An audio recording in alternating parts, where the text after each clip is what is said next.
writing down, if you're comfortable, you can ask it to a panel after Dr. Rabiel.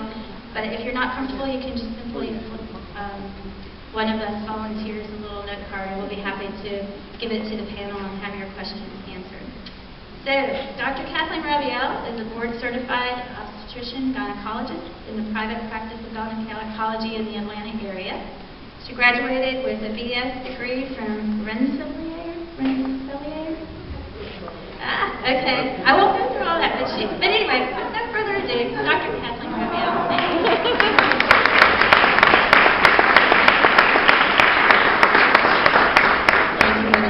Thank you, Terry and Valeria, for inviting me to come down here. I know a lot of you are here, actually. So you've heard about the fact that contraception, abortion, infanticide are actually part of a pagan culture. And you've heard what the church's teaching is on this. The no, no, no. Well, I want to tell you that the God of science and the God of theology are the same God. And in any situation like this, when the church has a teaching which many people may view as difficult, God provides the way to live out that teaching. So what I'm going to teach you, I'm not going to teach you NFP with this presentation, but over the next 30 minutes, I'm going to give you an overview on the science behind natural family planning. And this was developed in conjunction with Dr. Richard Faring at the Marquette University College of Nursing Institute of NFP. Oops. First of all, those of you who are married or planning on getting married, when you marry your spouse or you plan on getting married, what do you hope for in your marriage? Just call out anything. Why do you marry the person you married? What? Love. For love. Friendship, companionship. For children. For engaging in sex, right? What else? Because actually, it's only when you are married that you have the right to have sexual relations with that other person. It's in dignitas personae. They explain it very beautifully. Well, hopefully you want to trust that person. You would talk to that person about things that maybe you would have difficulty talking to someone else about. Well, I'm going to show you how natural family planning actually helps you live out all the things you hope for in a marriage. But there are challenges to living with your fertility. You know, as Dr. Lebrecht said, most people don't think they could handle 12 children. Some people can. And if a couple gets married in their middle 20s and they do nothing to avoid pregnancy, and they breastfeed, the mother breastfeeds, which spaces children also, how many children do you think they would have by the time the woman went through menopause? 10. That would be the average number. So today, most people don't feel they can do that.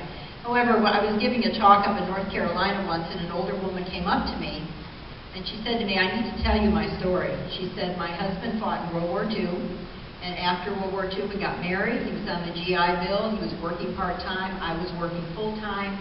But when we got married, we told God, give us as many children as you can. So about 15 months after they got married, they had their first child, a little boy. And she lived in a third-floor flat with no bathroom there. She had to go downstairs to the second floor to go to the bathroom. And then about 18 months later, they had their second child, another little boy. And she said, we never got pregnant again. They did nothing to avoid pregnancy, but God never gave them another child. That was the timing of the 2 children that God was going to give them. They weren't going to have 10 children. Now I'm going to define what do we mean by natural family planning. We're going to describe how natural family planning works. We're going to talk about the effectiveness of natural family planning. There are several different methods. And talk about the marital and spiritual benefits of using NFP.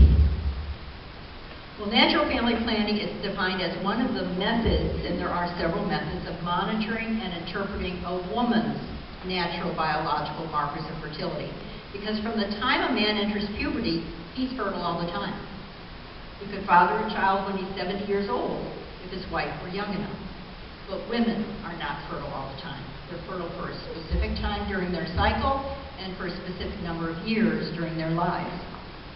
With NFP, you can determine the fertile and infertile time of a woman's cycle, and you can use that information either to achieve or to avoid a pregnancy.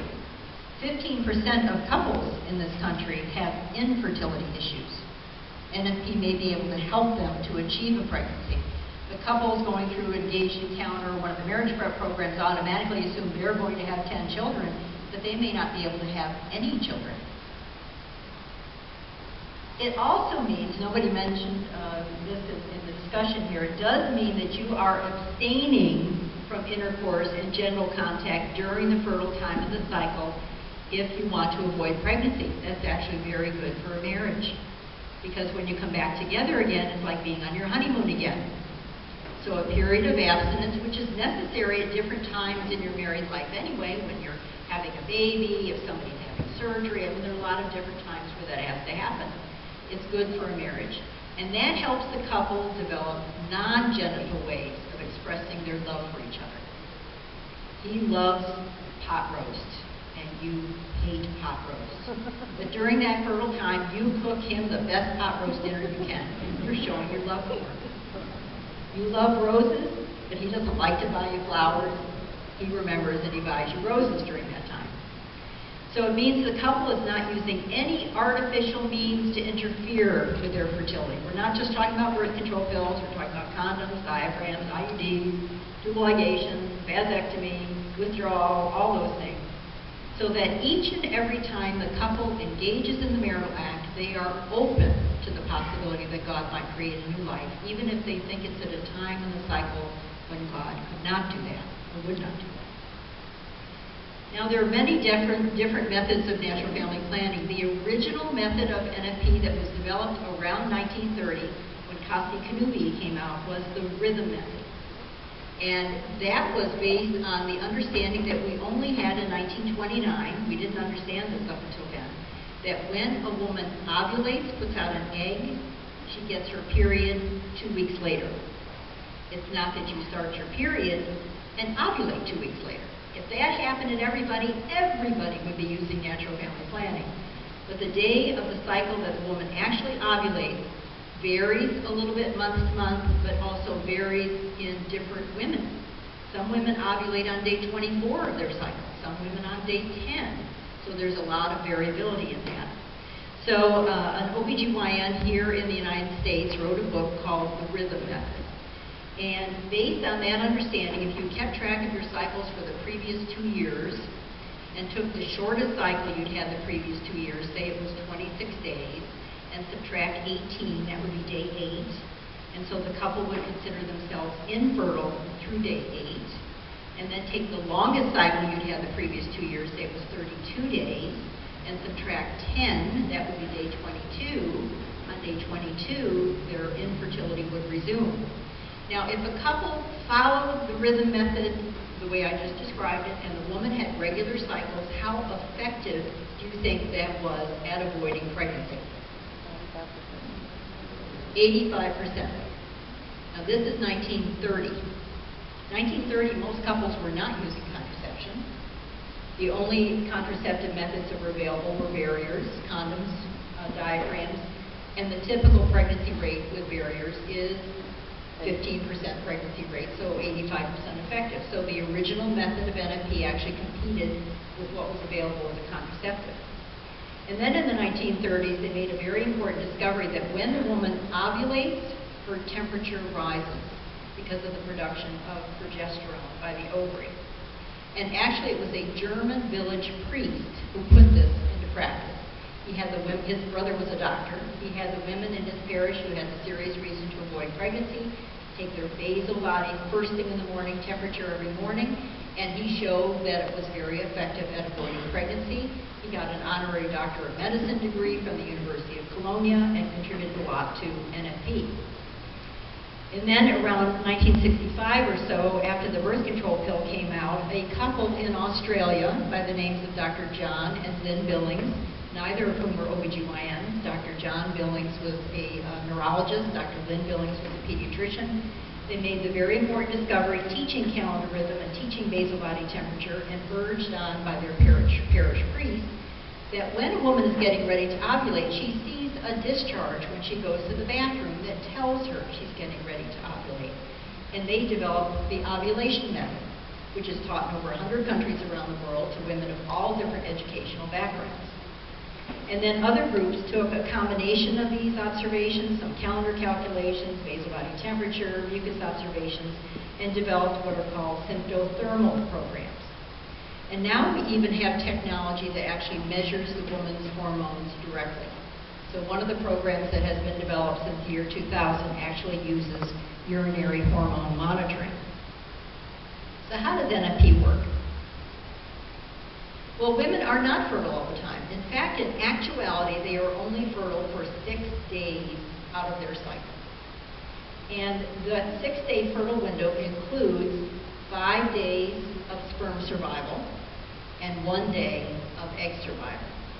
So a couple could have relations on day 12, not have relations again. The woman could ovulate on day 15, but they could still get pregnant because the sperm survived the 3 days to fertilize the egg. And this is an illustration of that. Basically, all the methods of NFP generally chart across the page. These are the days of the period. The woman's period are anywhere from 3 to 7 days. The light days of the period would be infertile. She goes into a pre-ovulatory, prior to ovulation period where she does not see or feel any mucus, or if they're doing the monitor, she doesn't have high fertility on the monitor. And then we help you identify the fertile phase when you could potentially get pregnant, help you identify the day of ovulation by whichever program you're doing, and then you move into the post-ovulatory infertile phase. Now, rhythm didn't work for everybody because a lot of women don't have regular cycles. And this first cycle shows a woman who has a 5-day period, these days of infertility. She's ovulating on day 15 and then gets her period over here. The next cycle, though, instead of ovulating on day 15, she's ovulating on day 11. And the next cycle, she's ovulating way out here on day 21. But the post-ovulatory part of her cycle is stable. The number of days from the time she ovulates till the time she gets her period is the same. It's this part of the cycle that varies.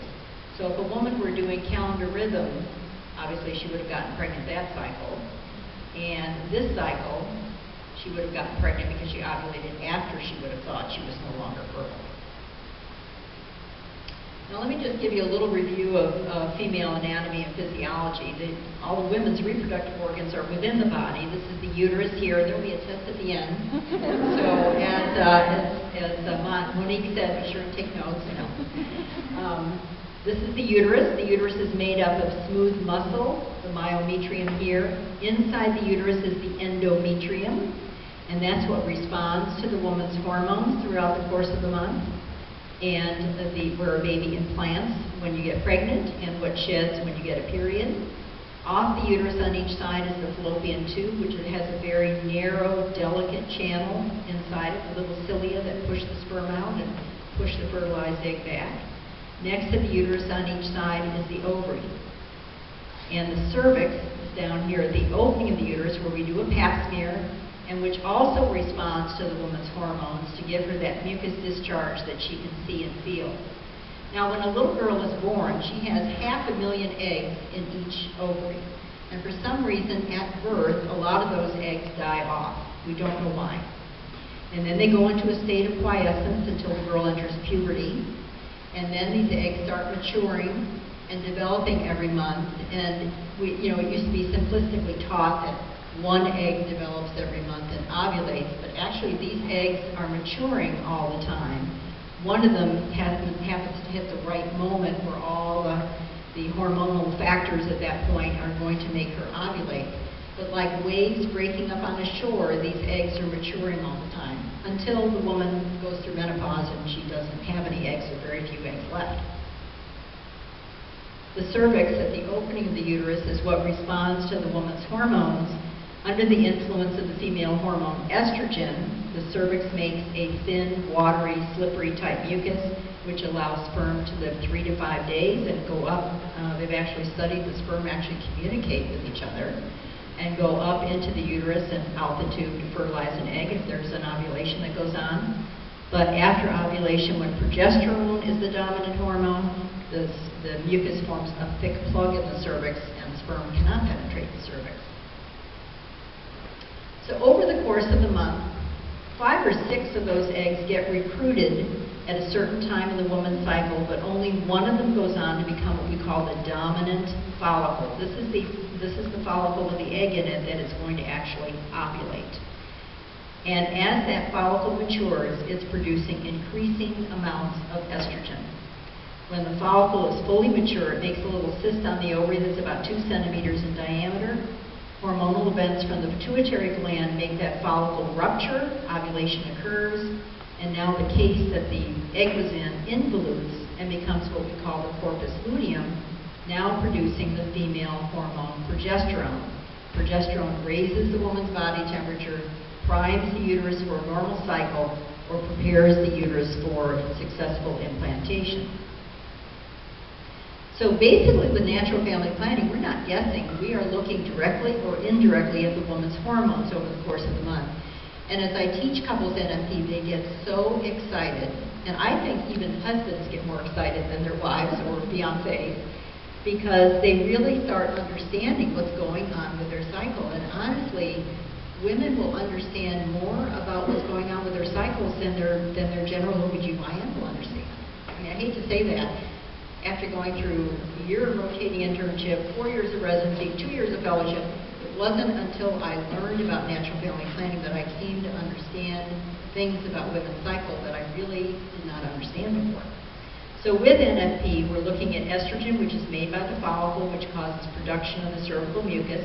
If you're using the monitor, you're also measuring LH, the hormone in the pituitary gland that causes ovulation to occur.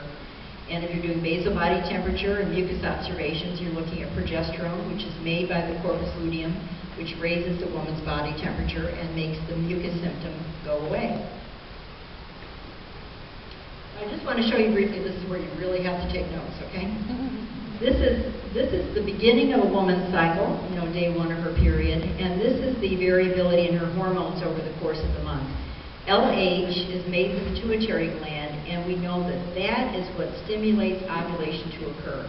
So for the first couple weeks or so after ovulation, LH levels are low.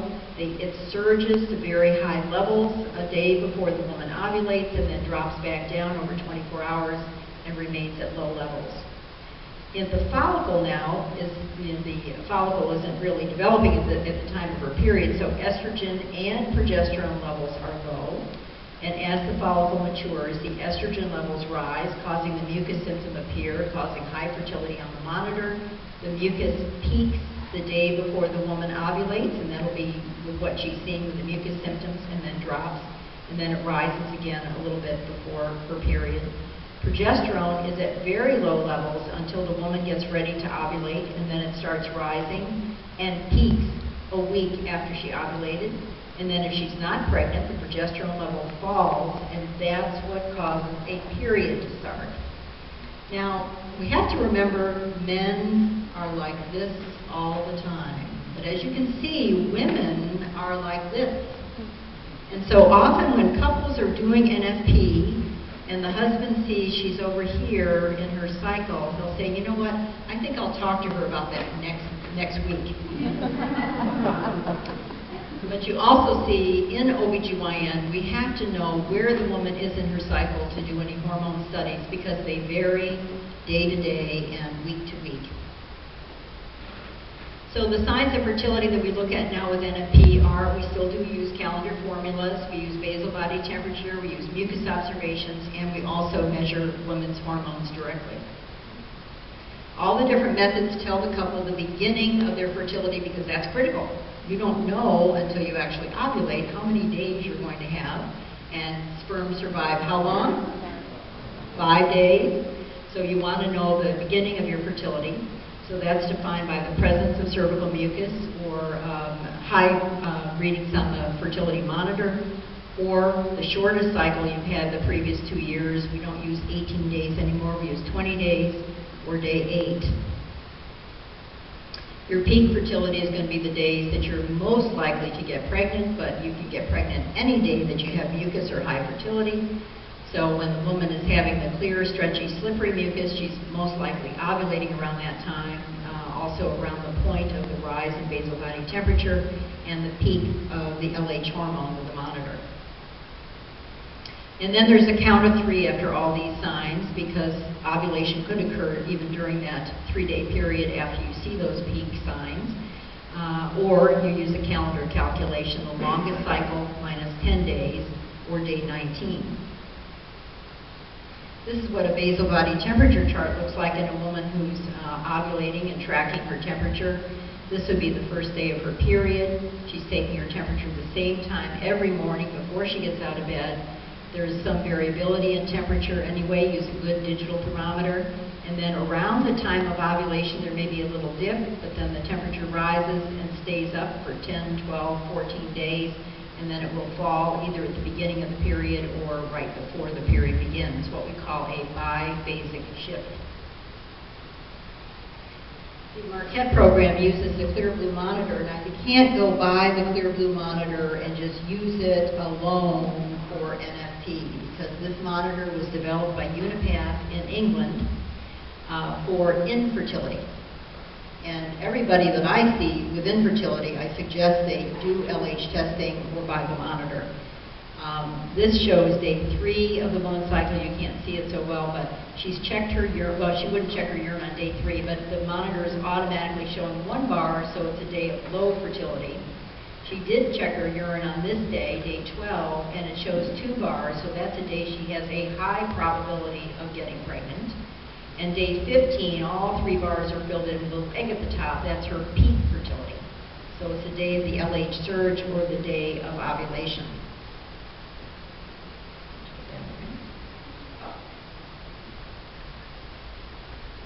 I'm going forward, but I'm going backwards. Oh.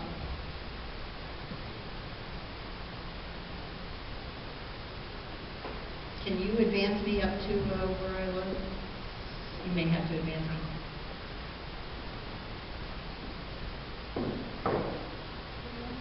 Keep going. Keep going. Next one. Okay. So the basic instructions for achieving and avoiding a pregnancy, all taught what all the different methods are. If you want to achieve a pregnancy, you have relations during the fertile window. Now, if a woman's ovulating on day 21, they may not have known that before they started looking at her cycle and testing. And sometimes couples haven't been able to get pregnant because they're focusing on day 10, day 12, day 14, day 16, and then they poop out. And it's the next week that she's actually ovulating. So sometimes it's very enlightening to find out, oh, you're really ovulating on day 21 or 22. But likewise, you know, we abstain during the fertile period if we want to avoid getting pregnant. So we do not have relations during that time. I heard a Billings couple talk in a meeting years ago in Denver, and they taught Billings. They had 7 children. And the husband got up and said, you know what? My wife is one of those people where she goes to the corner and crosses at the crosswalk. He said, I'm a jaywalker, and that's why we have 7 children.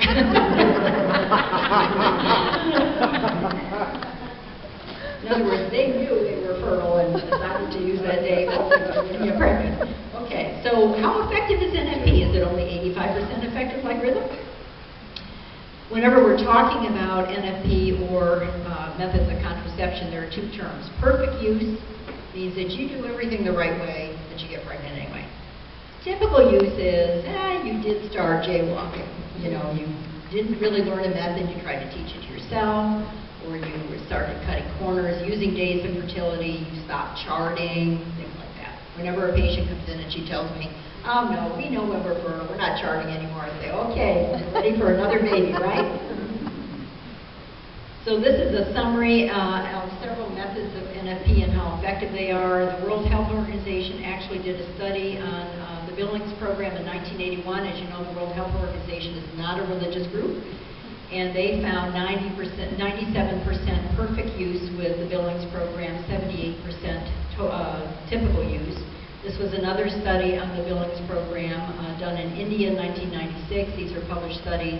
99% perfect use, 90% typical use. This is a study that was done on the Creighton ovulation method, which was kind of a refinement of the Billings program. They claimed 100% perfect use, 80%, 86% typical use. We're going to talk about these two programs. These were developed at Georgetown University with federal U.S. aid money. And the Institute of Reproductive Health at Georgetown felt there was really a need to have very simple methods of NFP that you could teach couples in 10 minutes, and it didn't require follow-up. And so they did studies on two different programs. One of them is Cycle Beads, which is a fixed calendar program. It had 95% perfect use, 88% typical use when people started jaywalking. And the mucus, they also developed a mucus program, which was a 2-day mucus program, and I'll explain that. And that had 96% perfect use, 86% typical use. Pope Benedict, when he was a cardinal, asked the OBGYNs of Germany to come up with a really reliable method of NFP for German women. So Dr. Frank Herman has done a lot of research on a mucus temperature program, and her work showed that it was 99% perfect use, 92% typical use. And then the Marquette program in Atlanta actually was a big site for the development of the Marquette program and the studies from that, which uses mucus and a fertility monitor, is 98% perfect use, 87% typical use. So these are highly effective methods of NFP. I think you're going to have to advance me, ladies. Oh, there we go. Oh, back. Oh. Can you go back one and close that box up? I don't have control of the mouse. Just back one? Okay. Yeah, I think so. Anyway, let's compare natural family planning with methods of contraception. If a couple of normal fertility does nothing to avoid pregnancy, and they have intercourse any old time over the course of a year, 85% of them will be pregnant by 1 year. And that's why sometimes I have couples coming in and they have, this is actually, I don't want to sound racist or anything, but this is very typical with my Muslim patients. They will come in and say, we've been trying to get pregnant for 3 months and we want baby. And I explain to them, it may take a year to get pregnant. You're not considered infertile until you have gone a whole year without getting pregnant. So 85% pregnancy rate by a year. Spermicides, there's an 18% pregnancy rate by a year. Withdrawal, perfect use is 4%, typical use is 27%. Condoms, perfect use is 2%, typical use is 15% for condoms, and that really is more typical than you would think. The Standard Days program or Cycle Beads, 5% pregnancy rate over a year, perfect use, 12% typical use. Billings ovulation method, 3% perfect use, 16% typical use. Simple thermal mucus and temperature, 2% perfect use. The pill, 0.3%, but it's actually probably closer to 3%. And the intrauterine device is 0.1%. Is there anything on that list that is 100% effective at avoiding pregnancy? No. What's 100% at avoiding pregnancy? Abstinence. Complete abstinence. So there is no method. Now, you don't hear patients going around saying, you know what, I got pregnant with little Georgie on the pill, or I got pregnant with little Lucy on, we were using condoms. But if a couple gets pregnant using NFP, even if they knew that was a fertile day, often you hear they got pregnant using NFP. So we have to keep all this into perspective.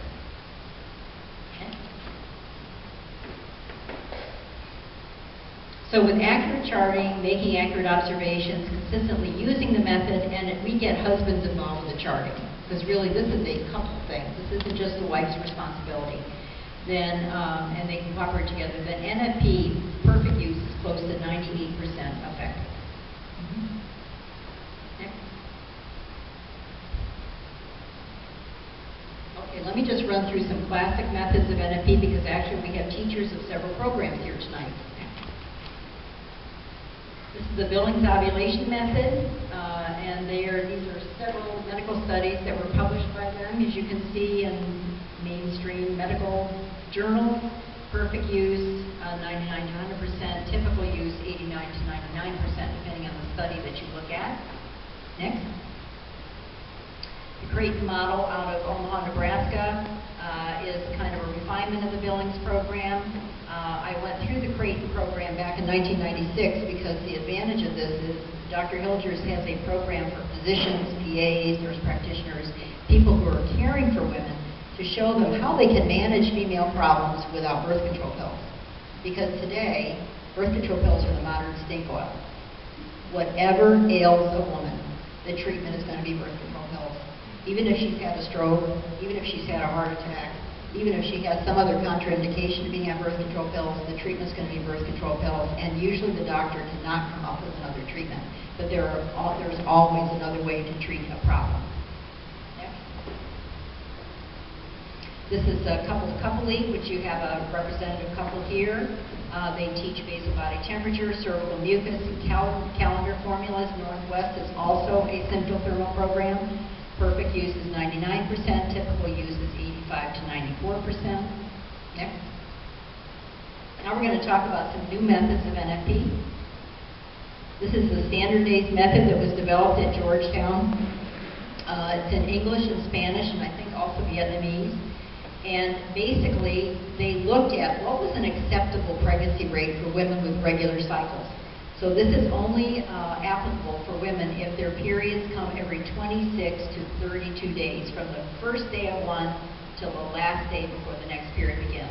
And they decided a 5% pregnancy rate would be acceptable, because they're also, dealing in developing nations and all that. So they developed this little necklace here called cycle beads. When the woman starts her period, she takes this little black ring and she puts it on this red bead. And every morning she gets up and advances the bead. All these brown days, once her period's over with, are infertile days. When she gets over to the white beads, these are fertile days. And then when she gets back over on the brown beads, she's infertile. If she gets over to this dark brown bead and she has already started a period, she can't use this program because her periods come too close. If she gets over to this joint here and she has not started a period, she can't do it either because her periods are too far apart. And this very simple method of NFP that you can teach couples in 10 minutes, and we have trained Spanish-speaking teachers in the Archdiocese to do this.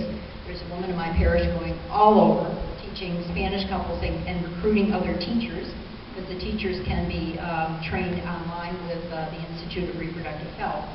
Perfect use is 95% and typical use is 88%. And it's really cute because they develop these beads as glow-in-the-dark. So the light goes out, it says, honey, this is a good night. Will this be well? The ring is on one of these white beads, so if you want a baby, and then it's a good night. Okay, next. The same group also developed the 2-day method so that women wouldn't have to be charting mucus observations day after day after day. Basically, they teach the woman how to make mucus observations, and all she has to do is she marks the first day of her period, and she keeps track every day. Did I see any mucus today? Did I see any mucus yesterday? And if the answer is no, they're infertile at the end of that day. That simple method of NFP, which often I use in women who are breastfeeding, as a matter of fact, is 96.5%. Perfect use, typical use is 86.3%. And this is one study, but they had several studies published on this program. Next. This is Frank Herman's mucus temperature program that was highly effective. Mucus and temperature and human reproduction had a study on that. Next.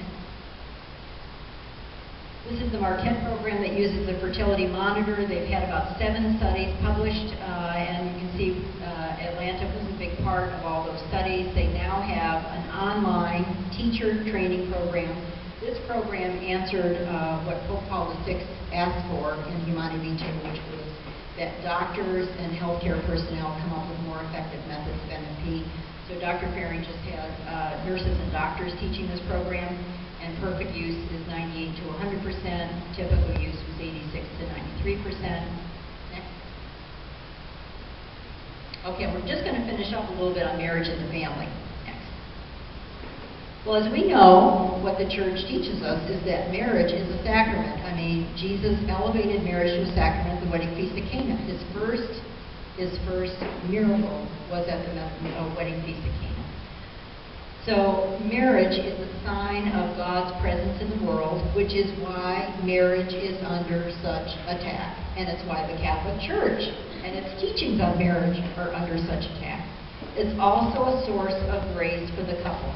And this has been borne out by sociological study. There's a publication from Rutgers, a series of 23 social science studies called Why Marriage Matters, talking about all different living arrangements and the effect it has on women and on children and on couples, and a sacramental marriage is the most safe environment for women and children, and for men too, for that matter. God's plan for marriage is that it was to be a permanent, faithful, exclusive relationship between a husband and a wife. This culture right now is trying to redefine marriage. God is the one who invented marriage. We cannot redefine it. And directed towards mutual sanctification of the couples. You know, all of us have boo-boo eyes when we first marry our spouse, but then sometimes a year or two later, you know, we don't like the fact that she burns your toast every morning, or you always leaves dirty socks on the floor, but that's your way to heaven, is putting up with stuff like that. So, and it's also a sign of unity. The relationship between the husband and the wife, the unified, the unity they have in the marital act, the unified position they have with children and the rest of the world is a reflection of God's desire to have unity with us. It also is the way God planned for children to come into the world. Because who do you think is the most important parent? The father. Psychological studies have shown the father is the most important parent. If a child is motherless or has a mother who's not doing what she should do, other people will just start pitching in and washing the clothes, tucking them into bed, make sure they get a bath, make sure they get to school. But there are things that dads do with their children that other people won't do. You are my little princess. You look so beautiful in that dress. Let me see your muscles. You know, to a boy. Let's go outside and throw the ball around. You know, there are just things that dads do, and so much of the trouble we see with kids joining gangs and things like that, they're looking for a father. So fathers are very important. And again, that is supported by secular studies. Next. The marital act, the conjugal act, is fully human. We are not the same as animals, as Dr. Lebrecht said. There should be total self-giving, as Pope Paul VI said in the Humanae Vitae, that we give each other to our spouses totally, body, soul, that we are faithful to each other till death do we part, and sometimes that act is fruitful, but not all the time. Well, why do NFP? You know, natural family planning works with our nature rather than against it. It helps couples to live with their fertility so they don't have 12 children if they don't feel they can handle that. Because our fertility is not a disease, infertility is. I was in the OBGYN department at Emory for 5 years, and every week we had a German conference. And it was during my pagan times. I wasn't a practicing Catholic at the time. And I used to sit there thinking, boy, it sounds like fertility is a disease. They're trying to wipe out having babies. And that's what they were trying to do. And natural family planning helps couples live holistic, healthy, and holy marriages. Next. It allows couples to respect the laws of nature, which God has written on their hearts. Next. And so there are many benefits to using NFP. As I said, it's very enlightening to understand your fertility. It's safe and healthy. We could talk for a week about all the harm from contraceptives. It fosters communication between the couple. I had one couple, he drove a delivery truck with Coca-Cola, and he said, you know, at the end of the day, if there's nothing else to talk about, we can at least talk about mucus. He was evangelizing all of his fellow truck drivers about NFP, too. It increases intimacy. Couples can talk about things that they might not have been able to talk about before. It increases self-mastery. It makes couples very sharing and generous to life. Most couples, when they're doing NFP, actually don't usually stop at 1 or 2 children. They view their children differently. And they enjoy their children and usually have more than 1 or 2. And I have a lot of patients who have chosen to have children even up into their 40s. And there's nothing about NFP that goes against against any moral, ethical, or spiritual belief. Sometimes people think NFP means that it's not for Protestants. But NFP, as Pope Paul VI said in his letter, was addressed to all people of goodwill. And couples do come to realize that fertility is a holy time when they can become co-creators with God and create a new image of God. And I do teach actually quite a few not-for-Protestants. And I had a couple a few years ago who were Protestant, had gotten married, and she was on the pill. And not long after they got married, he announced to her that they were not going to have any children. They had not talked about it. In Catholic marriage prep, you have to talk about it. You hear that the church says, in order to get married, you have to be open to the possibility of having children. So there she was, wanting to have children with a husband who didn't want to have children. So she said, well, listen, I want to get off these birth control pills. My doctor teaches natural family planning, so come on, let's go learn NFP.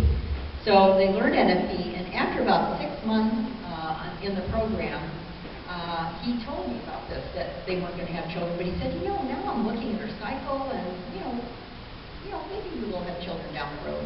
And a few months later, he called her up at work and said, why are we waiting? We have everything.